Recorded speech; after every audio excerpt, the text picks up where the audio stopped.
Folk singer Mangli birthday దావతు Bagga రచ్చైపోయింది కదా. Chevella కాడున్న farm house లా మంచిగా దోస్తులను పిలుచుకొని ముక్కా సుక్కలతోటి ధూమ్ ధామ్ దావత్ ఇచ్చింది. అయితే ఈ రోజుల్లో దావత్లు ఎవరు చేసుకోరు, అందరు చేసుకుంటారు. కానీ ఫామ్ హౌస్ లో దావత్లు చేసుకున్నప్పుడు లిక్కర్ వాడతారు కాబట్టి పోలీసోళ్ళ పర్మిషన్ తీసుకోవాలి. ముఖ్యంగా సెలబ్రిటీలు అన్నప్పుడు పోలీసోళ్ళ నిఘా ఎక్కువ ఉంటది కాబట్టి ముందు జాగ్రత్తగా పర్మిషన్ తీసుకొని పెట్టుకోవాలి. కానీ మనల్ని ఆపేదన్నట్టు దావత్ పెట్టుకుంది.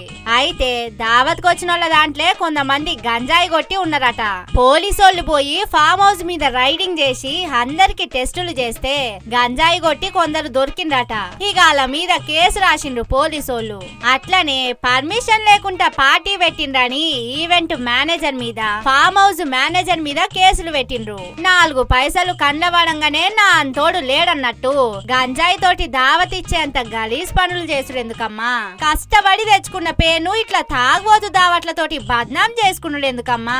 సెలబ్రిటీ అంటే ఫ్యాన్స్ కు కావచ్చు, పోలీసోళ్ళ తాన కాదన్నది యాది కుంచుకోవాలి అని మస్తు మంది సోషల్ మీడియాలో కామెంట్లు పెడుతుండ్రు. కానీ అదేందో మంగ్లీ ఈ నడుమ ఏం చేసినా ఆమె పాటల కన్నా కాంట్రవర్సీలే మస్తు హిట్ అవుతున్నాయి.